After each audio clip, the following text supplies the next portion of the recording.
ప్రేమిని వలన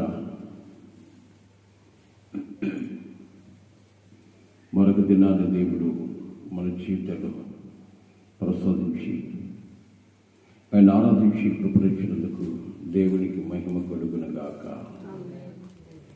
ఈరోజు నిన్నటి కాలంలో ఒక ప్రాంతానికి వెళ్ళొస్తూ ఉంటే రెండు విషయాలు గుండెని పిండేసే విషయాలు చూడడం జరిగింది. పండగ దినాల్లో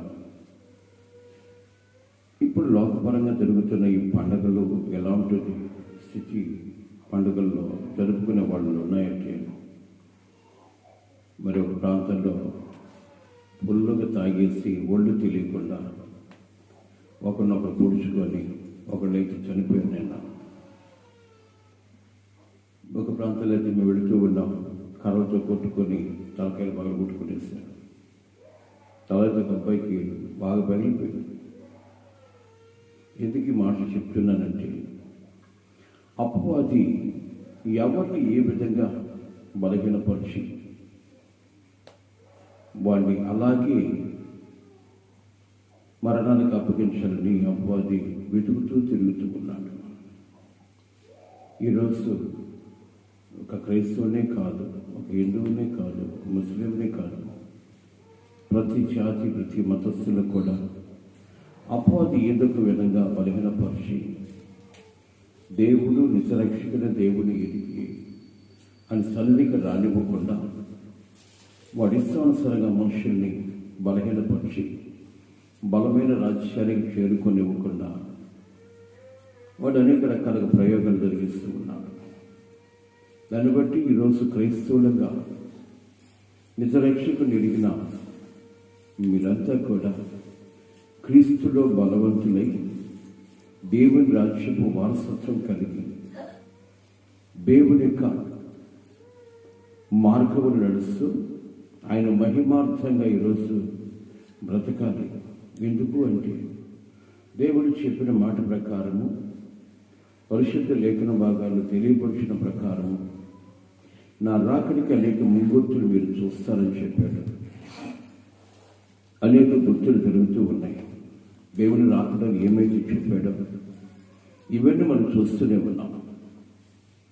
అందుని బట్టి ఒక దినము గడుస్తున్న కొలది క్రైస్తవుడు బలహీన పడకుండా బలవంతుడై పరలోక పరాజకు వారసత్వం కలిగి జీవించే వారిగా ఉన్నారు. ఏదో సమయం ఉన్నప్పుడు తీరుకున్నప్పుడు దేవుని మందిరానికి రావడము, ఆరాధించుకోవడము అది దౌర్భాగ్యమైన స్థితి. నీవు ఆరాధిస్తున్న దేవుడు లోకానికే సృష్టికర్త. నీవు ఆరాధిస్తున్న దేవుడు నిన్ను సృష్టించుకున్నవాడు గనుక నీ భక్తి శ్రద్ధలు ఎలాగున్నాయి, ఈరోజు ఎలాగుండాలి తెలుసుకోవాలి. ఏదో ఆచారమైన భక్తి కాదు మనకు కావాల్సింది. దేవుణ్ణి చేరుకొని దేవునిలో బలవంతులమై అని రాజ్యము చేరు వరకు కూడా మన వైరాగ్య జీవితము బలమైనదిగా ఉండాలని ప్రభు కోరుకుంటూ ఉన్నాడు. దేవుని స్తోత్రం. ఒక ప్రాంతంలో గమనిస్తే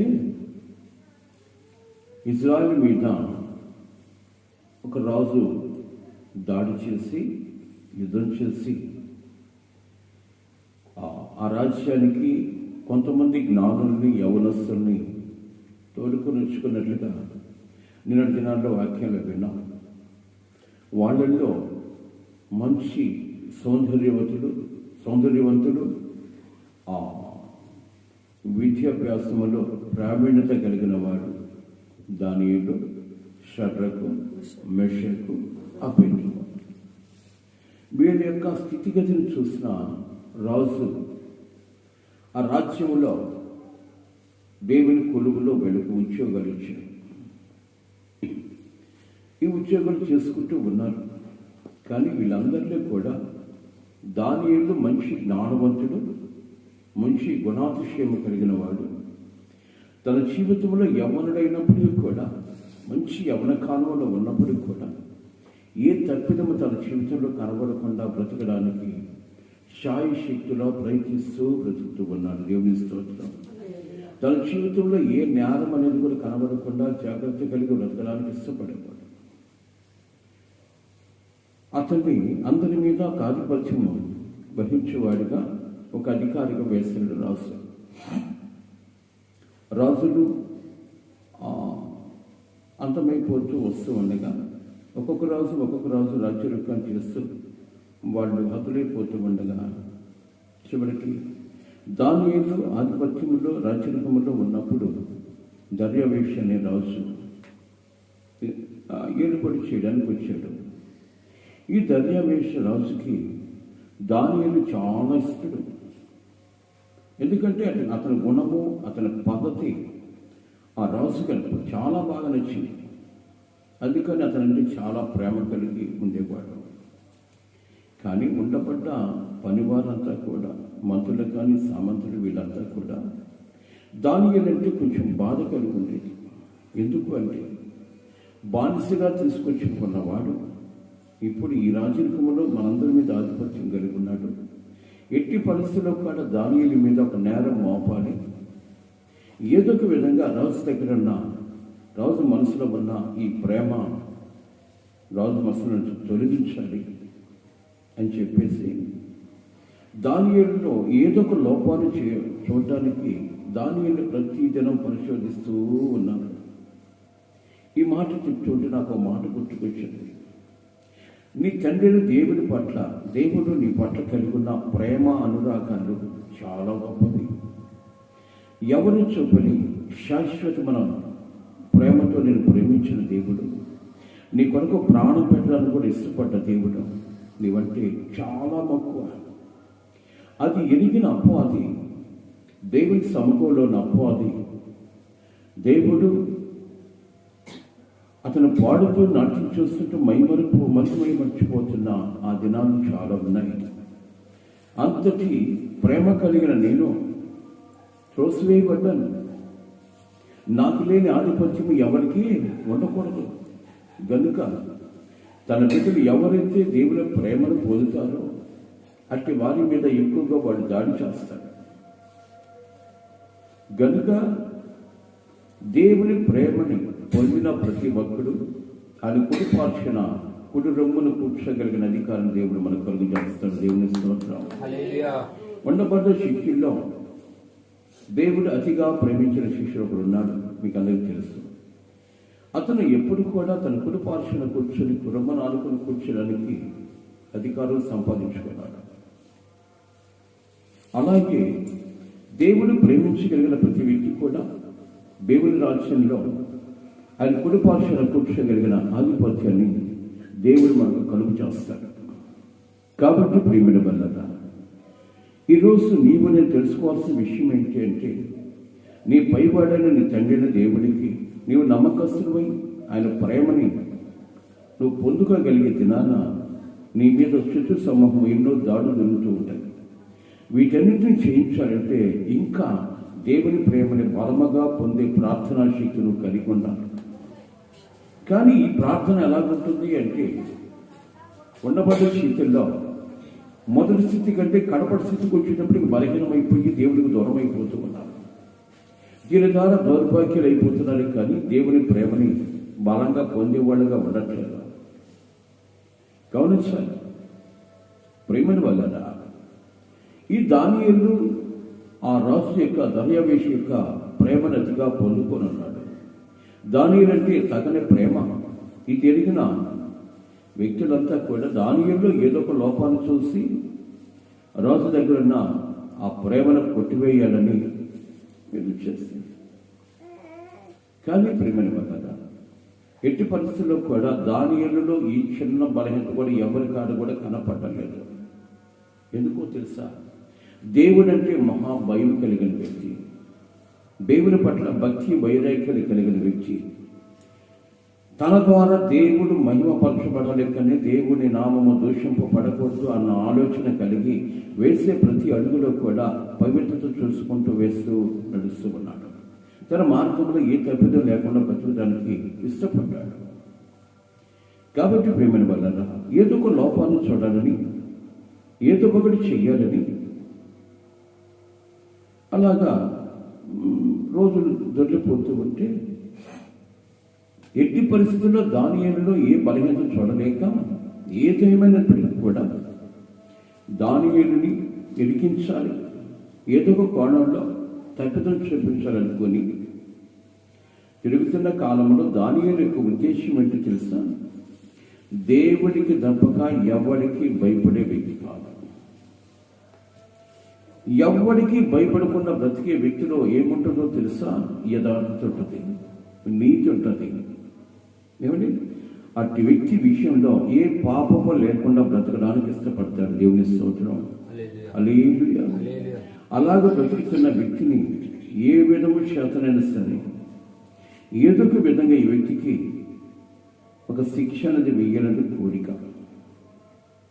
తర్వాత ఉండబడ్డ వ్యక్తులంతా ఆయన దగ్గరకు వచ్చి, దర్యావేషు రాజు దగ్గరకు వచ్చి, అయ్యా 6 నెలల పాటు చదివితే బాగుంటుందేమో కదా, కొంచెం చదువుతాం. దానియేలు గ్రంథము 6వ అధ్యాయము 1వ వాక్యం. దానియేలు గ్రంథము తన రాజ్యం అంతటి పైన అధిపతిగా ఉండుటకై 120 మంది అధిపతులను నియమించుటకు దర్యావేషునకు ఇష్టమాయను. వారి పైన 3 ప్రధానిగా నియమించెను.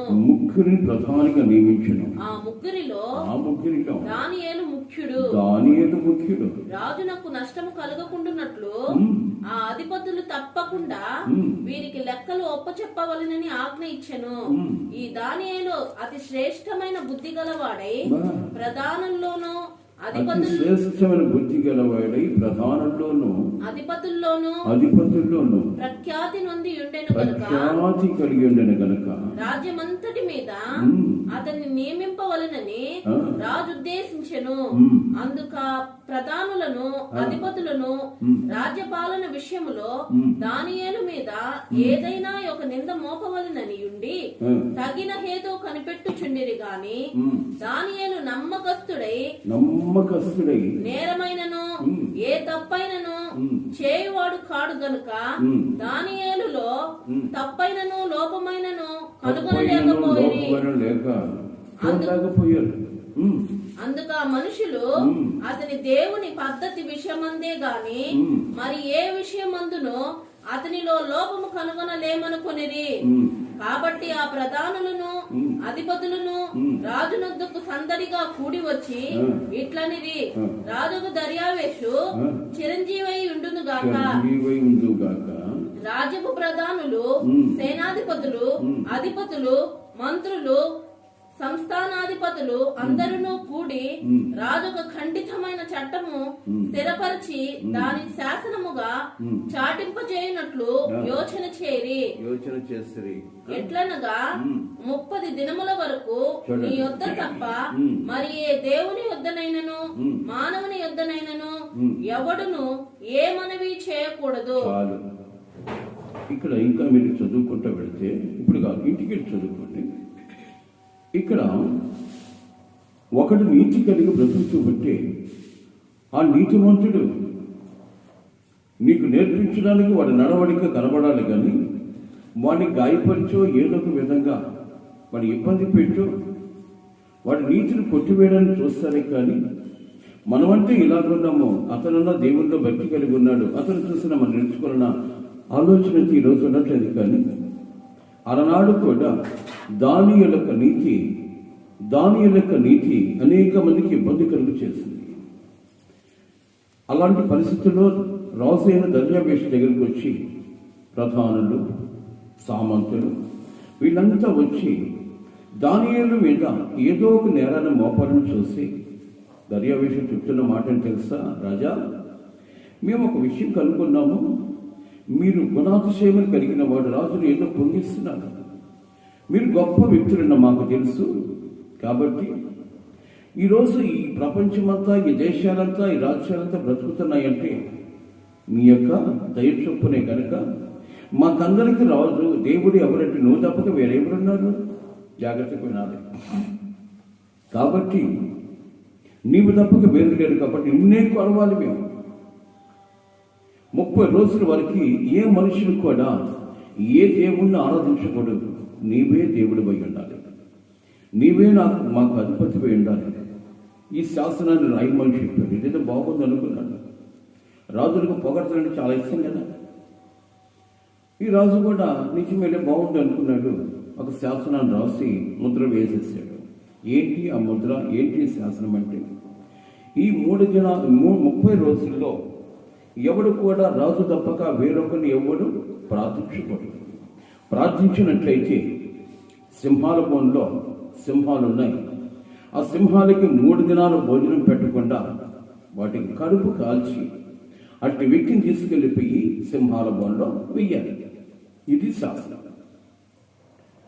చూడండి ప్రియమైన వాళ్ళారా, ఒక వ్యక్తి ఒక నీతి కలిగిన వ్యక్తిని చూసి మచ్చరపడము, అతని ఏదో ఇబ్బంది పెట్టడము జరుగుతుంటదే. కానీ ఈరోజు ప్రియమైన వాళ్ళారా, ఆ నీతిని చెరిపి తన వల్లే ఆ వ్యక్తి కూడా ఉండాలనే కోరిక ఈరోజు ప్రపంచం యావత్తులో కూడా క్రైస్తవుల మీద విరుచుకుపడుతున్నట్టు కారణం ఏంటి తెలుసా? వాడి నీతి అపవాదికి తాగదు. ఒక నీతి మంత్రులు చూస్తే అపవాదికి మహామంట. ఎందుకో తెలుసా? ప్రభువుని చేరుకోనికుండా వాడు ఆపడమే వాడి డ్యూటీ. కాబట్టి ఎవరొకరిలో దూరి క్రైస్తవుల మీద దాడి చేసి క్రైస్తవులు ఇబ్బంది పెట్టి క్రైస్తవులైతే ఎవరి చివరికి వెళ్ళేవాడు కాదు. ఎందుకో తెలుసా? ఈరోజు అనుకుంటే లోకస్తుల కన్నా మిడిమానవ కలిగిన సేవకులు లేకపోలేదు. లోకస్తులకు మించిన వాళ్ళు ఉన్నారు.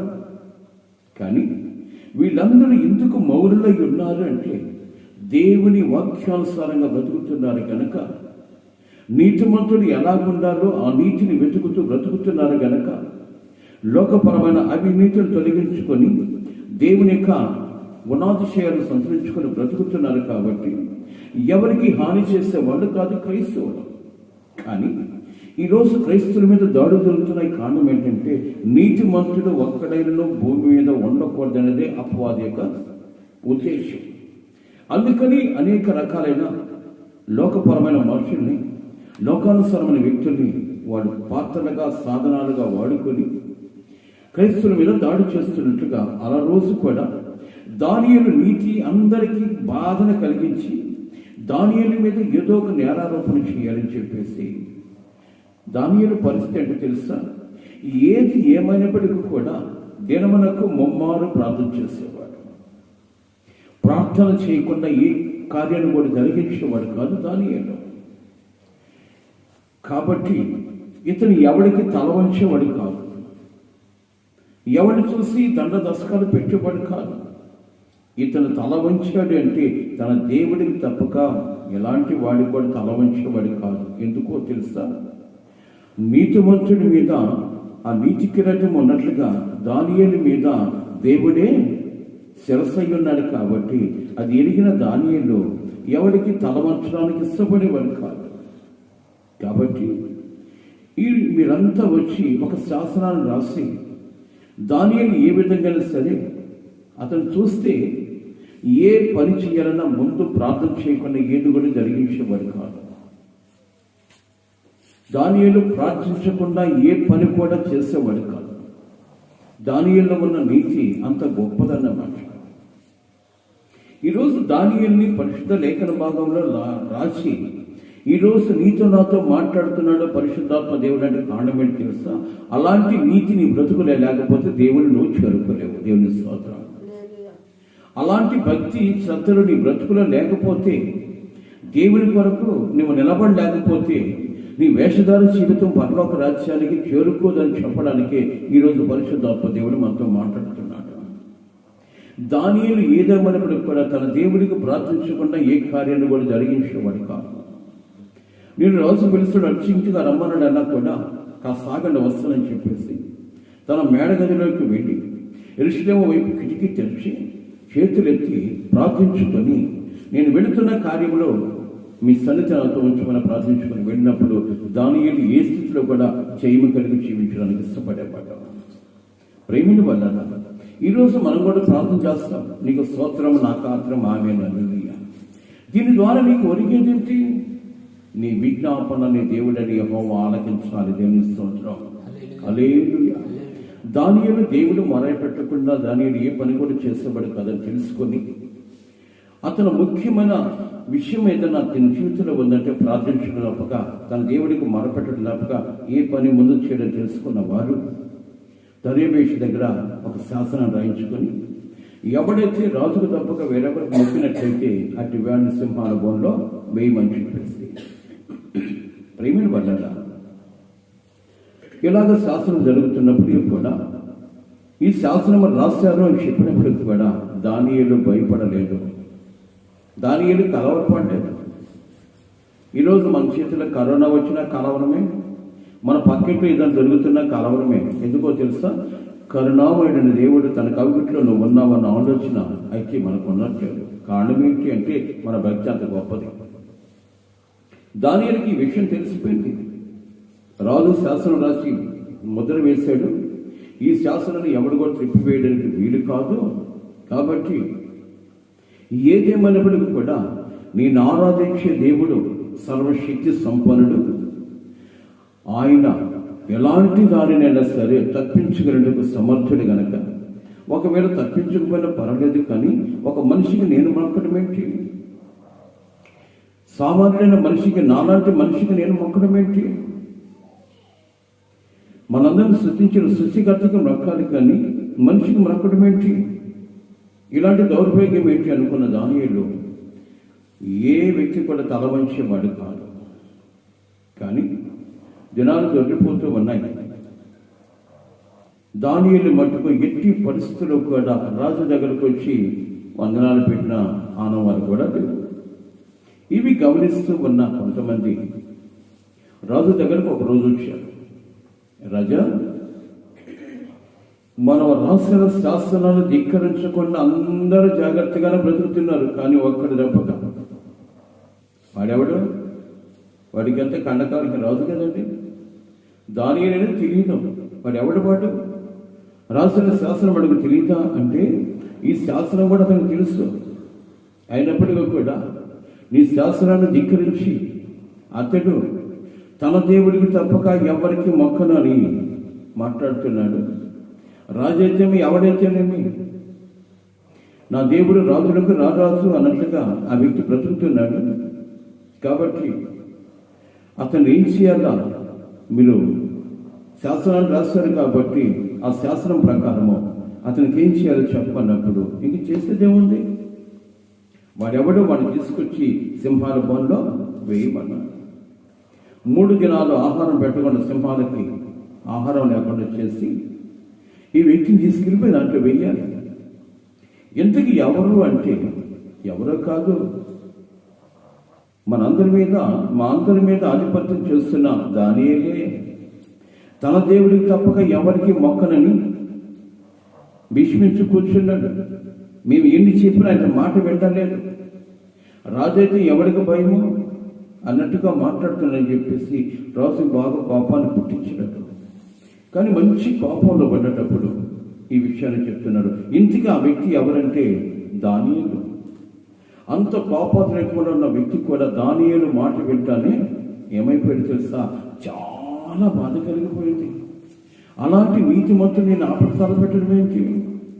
అతను ఆరాధిస్తున్న దేవుడు శక్తిమంతుడని దర్యావేషుకు బాగా తెలుసు. దేవుని స్తోత్రం. నీతిమంతుడు ఎవడికి తల వంచడని దర్యావేషుకు తెలుసు. నీతిమంతుడు ఎట్టి పరిస్థితుల్లో కూడా బలహీనపడే స్థితి వాడి జీవితంలో ఉండదని దానియేలు విషయంలో బాగా తెలుసుకున్నాను దర్యావేషు. ఇక్కడ ఆయన రాసి సంతకం చేసిన దాన్ని ఎవడు కూడా తిరిగి రాయడానికి లేదు. ఆయనకు కూడా దాన్ని తప్పించడానికి వీలు కాదు. ఆ రాజు కూడా వీలు కాదు. ఇక ఆ రాజు కూడా రాసిన శాస్త్రాన్ని తప్పించాడంటే ఇతను రాజరికానికి పనికి రాడు. అలాంటి శాసనాలు రాజరికంలో ఉండేటివి. వారికి అంత శాసనం ఉండేటప్పుడు నేను ఒక మాట అనుకుంటాను. నా పట్ల దేవుడు రాసిన శాసనం ఏంటో తెలుసా? నా ఆజ్ఞను మీరిన వాడు మరణానికి పాత్రుడు అన్నాడు. ఆ శాస్త్రాన్ని రాసుకోవాలి, ఆ శాస్త్రాన్ని తొలగించుకోవాలి అంటే దేవుడు కాదు కారకుడు, దానికి నువ్వే కారకుడివి. నీ మనసు మారి నూతనపరచబడి పరిశుద్ధతను సంతరించుకొని ప్రభుని చేరుకోవాలన్న ఆలోచన కలిగి ఉంటే మరణ శాసనాన్ని తిరగరాసుకునే స్థితి నీ చేతికే ఇచ్చాడు దేవుడు. దేవుని స్తోత్రం. ఎంత గొప్ప స్థితితో తెలుసా? దీనికి ఎవరో నీ దగ్గర రావాల్సిన అవసరం లేదు. దేవుడు కూడా దీన్ని తిరగరాయని, కానీ తిరగరాసుకునేది ఎవరంటే నీ చేతుల్లోనే ఉంది. ఒక పాపి పరిశుద్ధుడిగా మార్చబడితేనే మరణ శాసనం కొట్టివేయబడుతుంది. చేతులు జోడిస్తూ ఉన్నాము. ఉన్న కాలంలో నీ అతిక్రమాలైతే ఎరిగి తొలగించుకొని నీతిని వెతుకుతూ నీతిమంతునిగా ఉన్నప్పుడు నీ మీద రాసిన మరణ శాసనము కొట్టివేయబడుతుంది. దానికి నమూనా దేవుడి ఇప్పుడు మనతో మాట్లాడుతున్నాడు. ప్రియమైన వల్ల దానియేలు కొన్న ముఖ్య ఉద్దేశం ఏంటి అంటే, రాజులు మరణశాసనాన్ని రాసినప్పటికీ కూడా మరణాన్ని తప్పించగలిగిన సజీవుడైన దేవుడు నేను ఆరాధిస్తున్న దేవుడు. ఒకవేళ ఆయన తప్పించకపోయినా మనిషికి నేను మొక్కను, మనుషులు నేను దేవుడిగా చిత్రీకరించలేను. కాబట్టి నా దేవుడికి తప్పక ఎవరికి నేను చేతులు జోడించుకొని ముమ్మారు ప్రార్థిస్తూ ఉన్నారు. దర్యావేషు దగ్గరకు వచ్చి దానియేలు విషయం చెప్పేటప్పటికీ దర్యావేషుకి చాలా వేదన కలిగింది, చాలా బాధ కలిగిపోతున్నాడు. ఏం చేయాలో అర్థం కావట్లేదు. దర్యావేషులో ఉన్న ఆలోచన ఏంటో తెలుసా? అతను నిత్యము సేవిస్తున్న తన దేవుడు అతను కాపాడడానికి సమర్థుని కాదా? అంతటి వైరాగ్యము కలిగిన దానియేలుకి ఆపద తలపెడతాడా? ఒకటి ఆలోచన అయిపోయింది దర్యావేషుకి. కానీ అతని మీద నేరం మోపాలనుకున్న వాళ్ళు రాజు తప్పక వేరొకడు పూజకి అర్హుడు కాదు అని చెప్పి రాజుని ప్రేమించలేదు, రాజుని పూజించలేదు అనుకున్న దానియేలు తీసుకెళ్లి సింహాల బోన్లో వేయడానికి అన్ని సిద్ధాలు చేశారు. అన్ని రంగాలు సిద్ధమైపోయాయి. ప్రేమని వదరా ఉదయకాల సమయంలో దానియేలు దగ్గరికి కొంతమంది భటులు వచ్చారు. దానియేలు ఏం చేస్తామని తెలుసా? చేతులు జోడించి ప్రార్థిస్తూ ఉన్నాడు. దేవుని స్తోత్రం. దానియేలు దగ్గరికి వచ్చి దానియేలుని పిలిచిన తర్వాత దానియేలు బయటకు వచ్చి, సహోదరులారా చెప్పండి, మేము వచ్చిన విషయము మీకు తెలియదేమో అంటే, దానియేలు తత్వజ్ఞానం కలిగిన వాడు, వివేచన కలిగిన వాడు, కృపావరణ కలిగిన దైవ సేవకుల ఒక ప్రవక్తలాగున్న దానియేలుకి జరుగుతున్న ప్రతి విషయము తెలుసు. దానియేలు వెంటనే భటులతో అన్నటువంటి మాట తెలుసా? సహోదరులారా, మీరు ఎందుకు నా దగ్గరకు వచ్చారో నాకు తెలుసు, మీరు ఏం చేయబోతున్నారో నాకు తెలుసు అని నవ్వుతూ చెప్తూ ఉంటే దానియేలు నవ్వుకి మనకు మతిపోయినంత స్థితి కలిగింది. వీడికి మరణం ముందు పొంచుందని చెప్పి తెలిసి కూడా నవ్వుతున్నాడు. కారణం ఏంటి? వీడికి మరణం అన్నా కూడా లెక్కలేదా? మరణము తన మీద దాడి చేస్తుంది అన్నా కూడా వీడెందుకు పెరుగుతానగా ఉండట్లేదు అని మనసులో అనుకుంటూ వారు మాట్లాడుకుంటుంటే దానియేలనంట, మరణ శాసనాలను తప్పించగలిగిన సమర్థుడు నేను ఆరాధిస్తున్న దేవుడు. మరణము నుంచి కూడా తప్పించడానికి సమర్థుడు. ఈరోజు నేను మరణించాలన్నా సజీవుడిగా ఉండాలన్నా ఆయన యొక్క దృష్టిలో ఉంది. కానీ ఎవడు కూడా నా మరణాన్ని తప్పించడానికి వీలు కాదు. ఈరోజు సమస్తం ఎరిగిన దేవుడు నాకు తోడున్నాడు. నా మరణాన్ని కూడా తప్పించడానికి సమర్థుడు అంటే వాడు అనుకుంటున్నారంట, నీ దేవుడు ఏం సమర్థుడు, ఏం తప్పించగలడు? 3 దినాలు సింహాలకి ఆహారం పెట్టలేదు, 3 దినాల నుంచి అరుస్తూ ఉన్నాయి ఆకలికి, బాధకి. ఇప్పుడు నేను ఇంటికి దాంట్లో వేయడమే, ఎవడు కూడా తప్పించలేడు అని వాడు అనుకుంటూ ఉంటే దానియేలు అంటాడు, మరణ శాసనాన్ని తిరగ రాయగలిగిన వాడు నా దేవుడు గనుక నేను ఎవరికి తలవంచాలి, ఎవరికి భయపడాలి?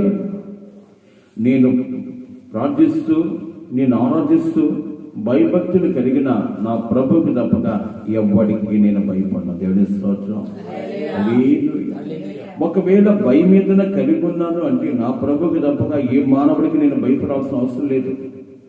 ఒకవేళ మీ రాజు మీ రాజు నా దేహాన్ని చంపగలడేమో కానీ నా ఆత్మని చంపలేడు. ఈ దేహము కొరకు నేను భయపడి బ్రతకాల్సిన అవసరం లేదు. ఇప్పుడు కాకపోయినా ఏ రోజుకైనా ఈ దేహం ఒక రోజుకి చనిపోద్ది.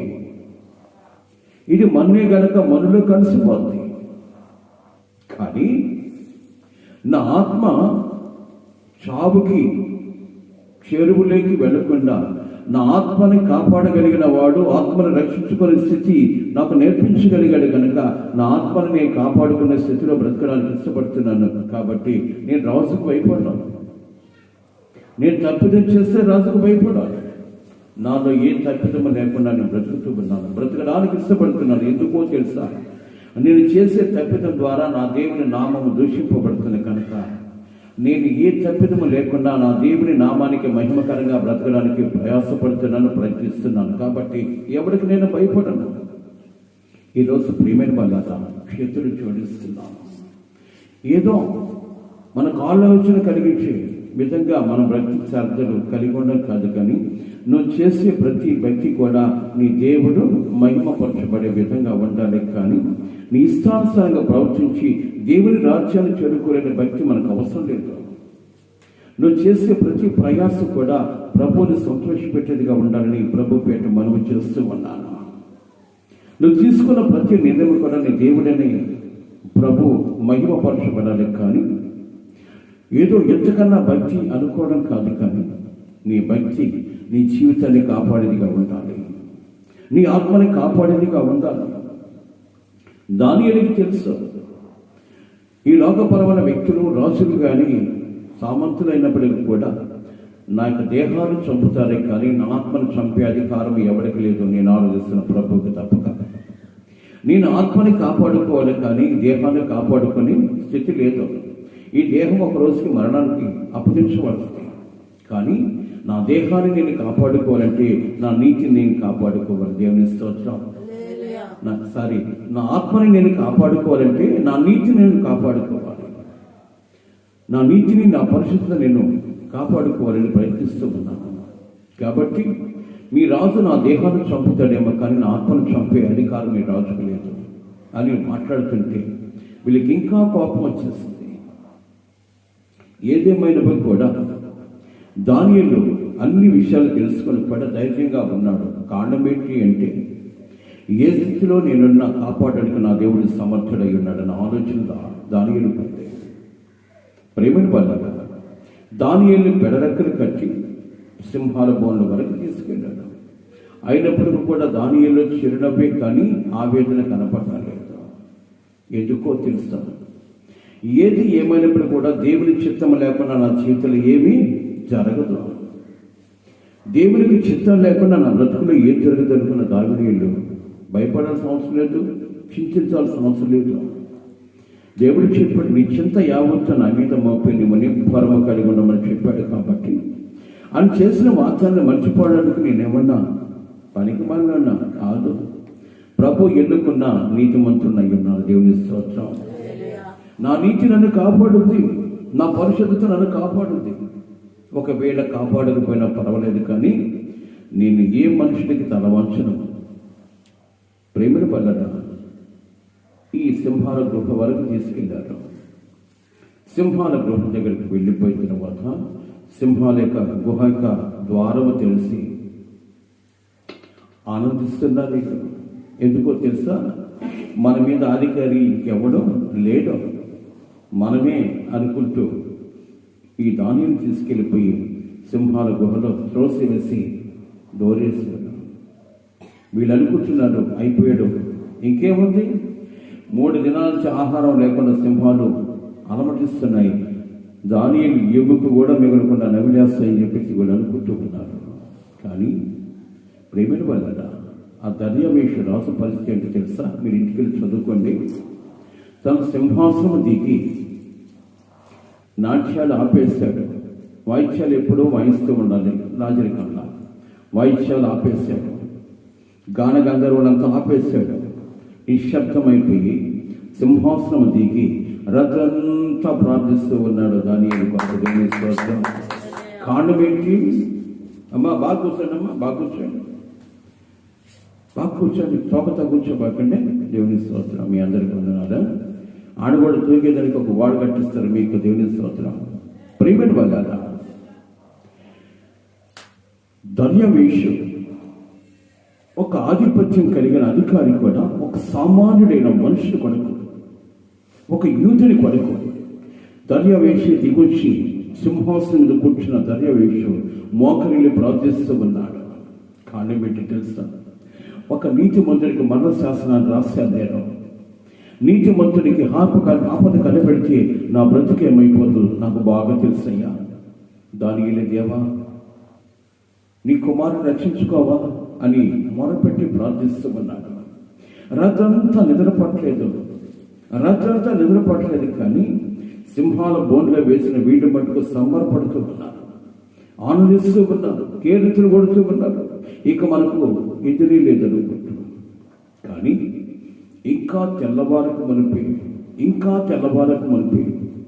సింహాసనం మీద ఉన్న దర్యావేషు రాసు కిందకు దిగొచ్చి దానియేలు ఉన్న గుహ దగ్గరకు వచ్చి ఏమంటున్నాడు తెలుసా? అమ్మ చదివితే బాగుంటుంది కదా. అతడు గుహ దగ్గరకు రాగానే దుఃఖ స్వరముతో, ఇక్కడ ఏమంటాడు? దుఃఖ స్వరము. ఆ మాట వింటుంటేనే పరిశుద్ధాత్మ దేవుడు కదిలిస్తూ ఉన్నాడు. దుఃఖ స్వరముతో దానియేలును పిలిచి జీవము కలిగిన దేవుని సేవకుడు అయిన దానియేలు, నిత్యము నీవు సేవించుతున్న నీ దేవుడు నిన్ను రక్షింపగలిగిన. దేవుని స్తోత్రం. హల్లెలూయా. ఈ మాటకు జవాబు నువ్వేమైతే ఇస్తావో వరి నాశనం అయిపోతావురా నువ్వు.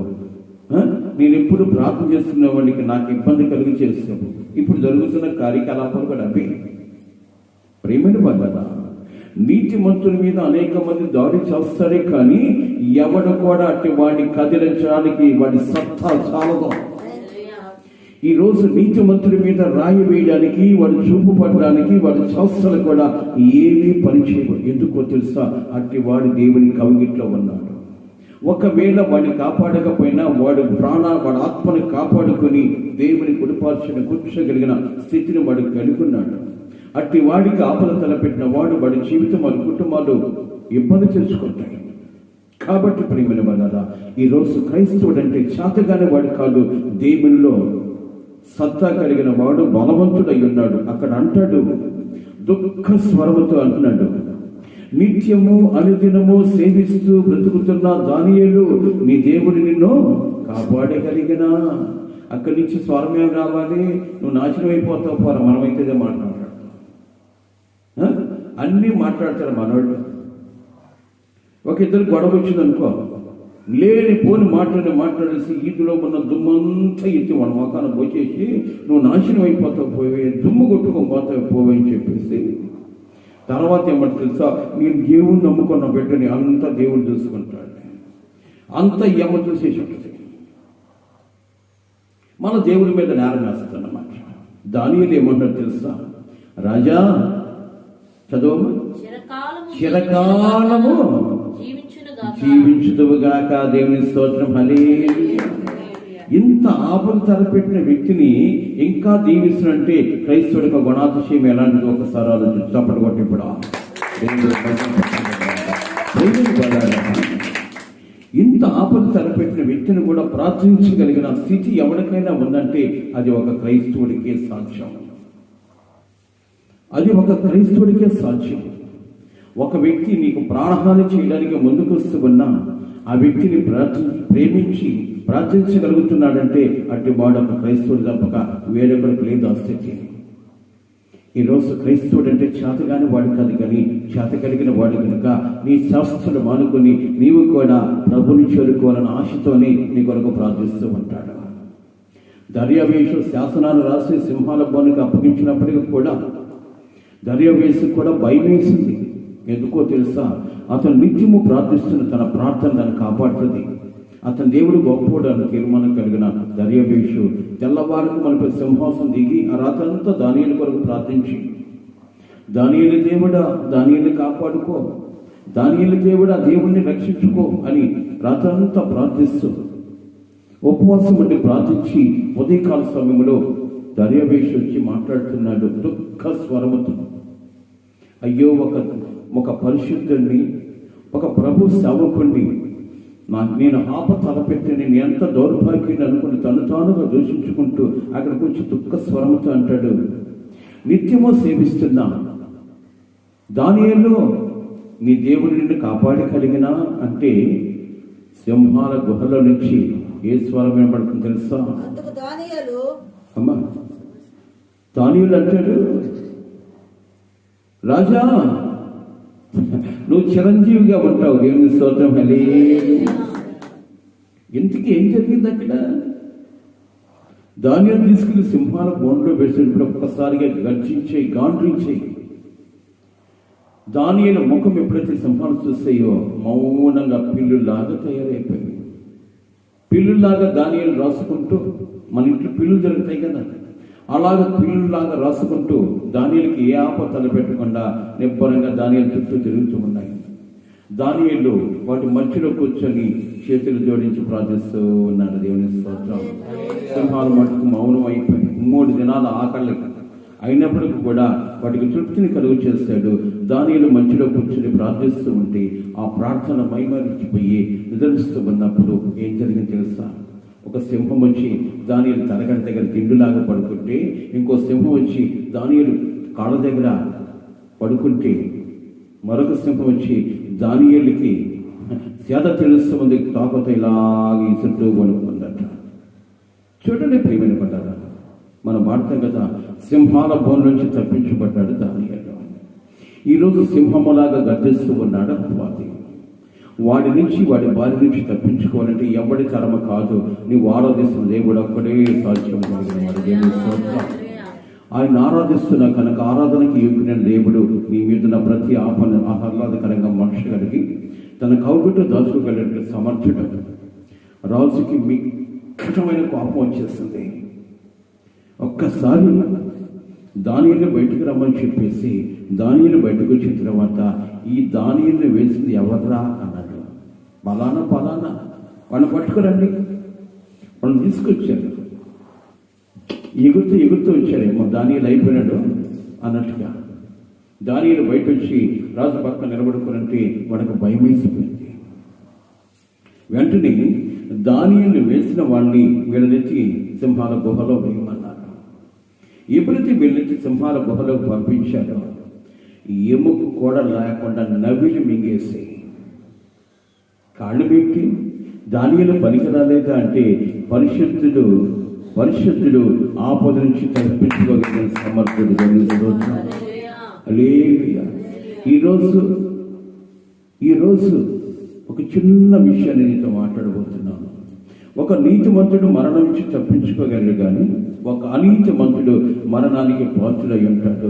అట్టి స్థితి ఈరోజు ఈ వాక్యం వింటున్న బిడ్డల నుంచి తప్పించుకొని ప్రభు పేట మనం చేస్తున్నాను. నువ్వు ఏంటి స్థితి కలిగి ఉన్నావో తెలియదు, కానీ నిన్ను నీవు పరిశీలించుకుంటే దేవునికి ఆయాసకరమైన ఏదైనా నీ జీవితంలో ఉంటే దయచేసి దేవుని పేరిట నీ పాదాలకు నా హృదయపూర్వక వందనాలు పెడుతున్నాను. నీ బ్రతుకు మారి నూతనపరచబడకపోతే, దేవుని రాకడలు ఎత్తబడను నీ కలగబడకపోతే విడవబడతావు. పడరాని బాధలు నువ్వు చిక్కుకుంటావు. ఆ స్థితి నుంచి తప్పించబడంటే దానియేలు వలె దేవునికి నువ్వు నమ్మకంగా బ్రతకాలని కోరుకుంటూ ఈ చిన్న మాటలు దేవుని ఎన్నికల్లో ఆయన స్థిరపరచునిగా కళ్ళు మొత్తం ప్రార్థన చేసుకుంటాం. స్తుతుల పైన ఆశ్చర్యుడా, సర్వశక్తిమంతుడా మీకు స్తోత్రాలు. దానియేలు నీతి దానియేలు కాపాడింది ప్రభా. ఈరోజు అలాంటి నీతి మాకందరికి కలుగు చేసి మరణపాత్రమైన మేము శివాన్ని పొందినట్లు మా మరణం నుంచి తప్పించుకునే స్థితి మా జీవితాలకి, మా భక్తిని బట్టి మేము దాని నుండి విడిపించబడ్డకు సహాయం చేయాలి ప్రభా. మీ రాజ్యపు వారసత్వం కలిగి బ్రతుకున్నట్లు మాకు మీరు మాట్లాడినందుకు మీకు స్తోత్రాలు. విన్న మాటలు విడిచిపెట్టకుండా మీకు నమ్మకంగా జీవించడం సహాయం చేయాలి. మీ బలిష్టమైన చేతులకు మేము అప్పగించుకుంటున్నాం. భయభక్తులు కలిగిన జీవితాన్ని మాకు ప్రసాదించి భయంతో బ్రతుకుతూ మేము వేసే ప్రతి అడుగు కూడా పరిశుద్ధత కలిగిందిగా ఉండటకు సహాయం చేయాలి. పాప పంకిరమైన బ్రతుకు మా చేతిలో ఉండకుండా మరి ముందున్న కాలంలో ప్రభా నీతిని వెతుకుతూ నీతిమంతులని మిమ్మల్ని చేరుకునే కృప మాకందరికి కలుగు చేయమని, ఈ లైవ్ ద్వారా వింటున్న ప్రతి ఒక్క బిడ్డను కూడా ప్రభా మీ బలస్థమైన చేతులకు అప్పగించుకుంటూ ఉన్నాను. వారి కుటుంబ స్థితిగతులు మార్చి వాళ్ళ ప్రతి అవసరాన్ని మీ నామను తీర్చి తృప్తిని కలుగు చేసి మీకు ప్రభా సాక్షులుగా ప్రియులుగా ఉండే కృప దయచేయమని ప్రతి బిడ్డని మీ అవలమైన చేతిగా అప్పగించుకుంటారు. ఏ బిడ్డ కూడా వాక్యానికి ప్రభ కట్టుబడి వాక్యాన్ని హృదయంలో నింపుకొని బలభరితంగా వాళ్ళ జీవితాలు మార్చుకునే కృప దయచేయమని ఘనత మహిమ ప్రభావములు మీకు చెల్లిస్తూ యేసయ్య శ్రేష్టమైన నామమున అడిగి వేడుకొనుచున్నాను తండ్రి, ఆమేన్. మన పరమ దేవుని ప్రేమ, కుమారుని యేసుక్రీస్తు వారి కృప, పరిశుద్ధాత్మ దేవుని కళ్యాణ సహవాసము, సన్నిధాన కాపుదల సకల పరిశుద్ధులకు కూడి వచ్చిన మనకందరికీ ఆయన కృప కనికరము తోడుగా ఉంచి ఆయన రాకడకు సిద్ధపరచున గాక. ఆమేన్. హల్లెలూయా, హల్లెలూయా. ప్రభు నామమున మీ అందరికీ నా హృదయపూర్వక